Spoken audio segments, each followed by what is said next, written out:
নমস্কার বন্ধুরা, আপনাদের আবার স্বাগত জানাই আমার চ্যানেল নবান্নের সমাহারে। আজ আবারও আপনাদের সামনে আমি নিয়ে চলে আসলাম একটা দুর্দান্ত স্বাদের রেসিপির ভিডিও। আজকে আমি বানাবো তালের বড়া। রেসিপিটা বানানো কিন্তু খুবই সহজ, খেতে কিন্তু দুর্দান্ত হয়। এই তালের সিজনে আপনারা এইভাবে কিন্তু তালের বড়াটা বানিয়ে দেখতে পারেন, খেতে কিন্তু দুর্দান্ত হয়। তাহলে চলুন বেশি কথা না বাড়িয়ে আজকের এই রেসিপিটা শুরু করা যাক। রেসিপিটা বানানোর জন্য প্রথমে এখানে একটা পাত্র নিয়ে নিয়েছি। এবার এর মধ্যে আমি এক এক করে সমস্ত উপকরণগুলো দিয়ে দিচ্ছি। এখানে আমি এক বাটি তালের পাল্প, এটা আমি আগেই বের করে নিয়েছি, এই জন্য আলাদাভাবে আর আপনাদেরকে দেখাইনি যে কিভাবে তালের পাল্পটা বের করতে হয়। এবার এর মধ্যে দিয়ে দিচ্ছি আমি হাফ বাটি ময়দা, তার মধ্যে দিয়ে দিচ্ছি আমি হাফ বাটি সুজি।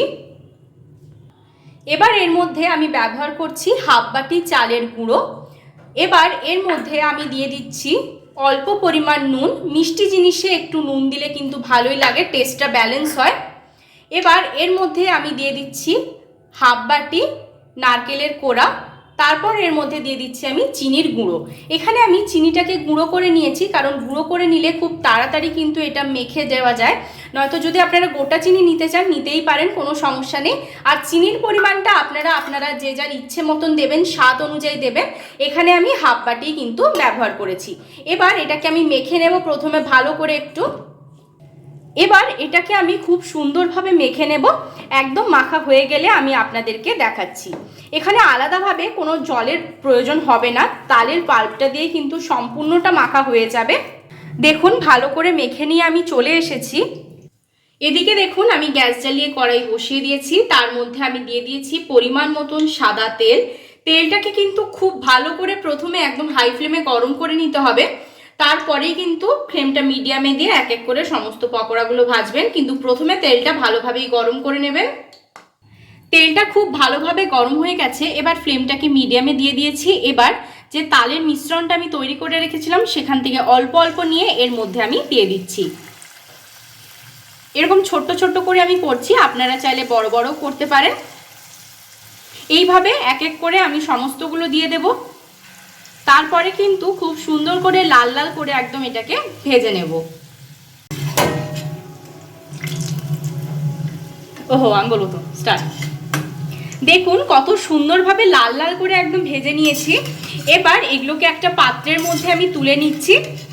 এইভাবে কিন্তু একদম লো মিডিয়াম ফ্লেমে এটাকে ভাজবেন, তা না হলে কিন্তু ওপরটা তাড়াতাড়ি হয়ে যাবে আর ভেতরটা কিন্তু কাঁচা থেকে যাবে। সেজন্য প্রথমেই যখন ভাজবেন তার আগে তেলটাকে হাই ফ্লেমে গরম করে নেবেন, তারপর কিন্তু ফ্লেমটাকে মিডিয়াম করে নেবেন। এবার দেখুন এগুলো ভাজা হয়ে গেছে। এগুলোকে সমস্তগুলোকে একটু তেল ঝরিয়ে নিয়ে আমি একটা পাত্রের মধ্যে তুলে নিচ্ছি। এই একই রকমভাবেই বাকি প্রত্যেকটাকে আমি ভেজে নিচ্ছি। সমস্ত ভাজা হয়ে যাওয়ার পর আমি আপনাদেরকে আবার দেখাবো। দেখুন দিয়ে দিচ্ছি এক এক করে। এবার এই সমস্তগুলো আমি ভেজে নিচ্ছি। দেখুন সমস্তগুলো আমি ভেজে নিয়ে চলে এসেছি। কতটা সুন্দর হয়েছে, একদম লাল লাল ভাবে হয়েছে। এই রেসিপিটা কিন্তু বানানো খুবই সহজ। আর তালের সিজনে এরকম তালের বড়া আপনারা কিন্তু চটজলদি বাড়িতে বানিয়ে ফেলতে পারেন। তালের সিজন থাকতে থাকতে অবশ্যই তালের এই বড়াটা বানাবেন, দেখবেন খেতে কিন্তু খুব সুন্দর লাগে। যদি রেসিপিটা ভালো লেগে থাকে তাহলে অবশ্যই লাইক শেয়ার কমেন্ট আর সাবস্ক্রাইব করতে ভুলবেন না। সাবস্ক্রাইব করার পর পাশে থাকা বেল বাটনের অল অবশ্যই প্রেস করে দেবেন, যাতে আমার চ্যানেলে যে কোনো নতুন রেসিপি আসলে তার নোটিফিকেশন আপনারা আগে পেয়ে যান। যারা ফেসবুক পেজ থেকে এই রেসিপিটা দেখছেন তারা অবশ্যই পেজটা ফলো করে দেবেন। আর যারা ইউটিউবের নতুন সদস্য হয়ে এই রেসিপিটা দেখছেন তারা অবশ্যই আমার চ্যানেলে সাবস্ক্রাইব করে দেবেন আর পাশে থাকা বেল বাটনের অল প্রেস করে দেবেন। ভালো থাকবেন, সুস্থ থাকবেন, আবার দেখা হবে নতুন আরেকটা রেসিপির সাথে।